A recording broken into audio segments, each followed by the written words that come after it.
On the news today, President Bola Tinubu condemns Oyo abduction, promises swift action. On the foreign scene, global health experts meet over Ebola Bundibugyo vaccine surge. Iran demands war reparations, U.S. troop withdrawal in peace proposal. In sport, Enzo Maresca agrees deal with Manchester City. Glad to have you join us. This is the news update at 12 on Dominion Television. I am Olusegun Fawale. President Bola Ahmed Tinubu has said that security agencies are stepping up efforts to rescue victims abducted by gunmen in Esiele community, Orire local government area of Oyo State. In a statement issued by Special Advisor on Information and Strategy, Bayo Onanuga, the president condemned the attack and killings as barbaric, vowing that those responsible, including local collaborators, will be brought to justice. Tinubu added that the Inspector General of Police, IGP Olatunji Disu, is personally coordinating a technology-driven operation aimed at rescuing the victims, while also expressing sympathy with the affected families. The federal government has begun efforts to tackle fiscal and policy challenges affecting Nigeria's paper manufacturing industry in a bid to boost local production, create jobs, and reduce dependence on imported educational materials. Minister of State for Industry, Senator John Eno, disclosed this during a factory tour and stakeholders roundtable with major paper manufacturers in Nigeria, detailing that the country loses about 250 billion naira annually to the importation of textbooks that could be produced locally. The minister added that the federal government is pursuing reforms under its expelled include 4 members from Lagos State, 3 from Rivers State, 3 from Enugu State, and 1 from Bayelsa State Council.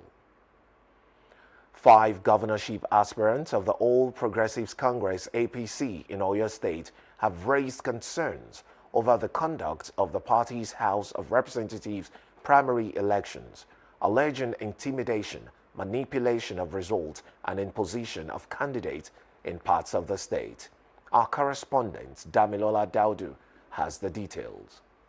Governorship aspirants of the All Progressive Congress in Oyo State have condemned the conduct of the party's House of Representative primary election, alleging intimidation, imposition of candidates, and manipulation of results. The aspirants made the allegation while addressing journalists at the NUJ Press Center, Iyagokun, Ibadan, describing the May 16, 2026 primaries as flawed and capable of threatening the unity of the party ahead of the 2027 general election. The communique was jointly signed by the former Deputy Governor of Oyo State, Rauf Olaniyan, Prince Musibau Asanike, Barrister Akim Agbaje, Dr. Ololade Usman Bakare, and Engineer Oyedele Akim Alao. The group alleged that many party members were prevented from voting through threat and violence, while some aspirants were allegedly disqualified without due process. Regarding the House of Representatives primary elections conducted on the 16th of May, 2026. The exercise intended to serve as a foundation for democratic representations has instead descended into a crisis of legitimacy characterized by systemic irregularities, procedural violations, and palpable erosions. They also claimed that fabricated results were announced in some constituency within Okeogun, Ibarakba, and Oyo zones, where election reportedly did not hold. The aspirants warned that disregard for internal democracy could affect APC chances in the 2027 elections, while calling on President Bola Tinubu and the party's National Working Committee to intervene and ensure credible primaries in the state. The APC in Oyo State stand at the critical crossroad. The choice before us is stark. Either we return to the path of internal democracy, inclusiveness, and fairness, or we continue on a trajectory that guarantees divisions, disillusionment, and electoral loss in 2027. we chose the path of justice, the path of the people, and the path of democratic integrity. The time for corrective action is now. This is a family thing. We are not at war with anyone. I can tell you, APC in Oyo State will be fine, and we are going to get the future in 2027 election. We are not opposed to consensus, and we are not opposed to direct primaries. We just want a fair process that will not lead to division within the party. We are men of peace. Everybody here is a man of peace. We are looking for peace. We are men of progress. We are looking for progress for our party. We want our party to I repeat, singular target. The target is how will APC bounce back in 2027. Damilola Daudu reporting for Dominion News. A press conference was held in honor of the retirement program of the Most Reverend Dr. J.O. Akinfenwa and Mama C.O. Akinfenwa. Speaking on the purpose of the briefing, the Chancellor, Honorable Justice Helen Ogunwumiju, said it was aimed at formally announcing the lineup of activities for the retirement celebration and his achievement. Taiwo Olanrewaju reports. The Diocese of Ibadan of the Anglican Communion on Monday unveiled activities lined up to mark the retirement and 73rd birthday celebration of the Archbishop Emeritus and retiring Bishop of Ibadan Diocese, Joseph O. Akinfenwa. The program was announced during the press conference held at the NGJ Press Center, Iyaganku, Ibadan, by members of the send-off committee and diocesan officials. Speaking at the briefing, Chairman of the send-off committee and Chancellor of the Diocese, Helen Ogunwumiju, highlighted the achievements and contributions of Archbishop Akinfenwa during his 26 years of leadership in Ibadan. This is not merely the marking of time. It is the celebration of a vocation lived with fidelity, courage, and unwavering commitment to the service of God and humanity. For over a quarter of a century, our bishop has shepherded this diocese with wisdom and grace. His tenure has been characterized by spiritual depth, administrative foresight, and a pastoral heart that has reached across generations, communities, and circumstances.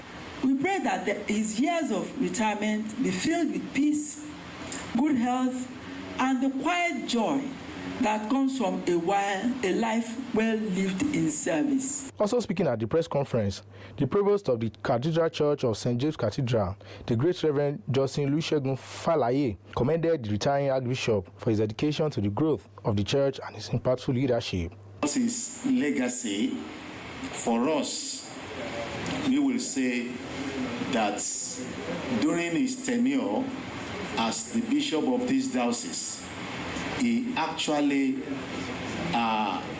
opened up the Anglican Church, the Anglican Communion in Ibadan and Oyo State. Dignitaries present at the press conference included the Registrar, Prince Adeniran Adeyemo, Deputy Registrar, Barrister Tunde Olupono, Clerical Secretary of the Diocese, Venerable Adepoju Adebayo, as well as his diocesan treasurer and financial advisor, Chief Ebenezer Adewale, among others.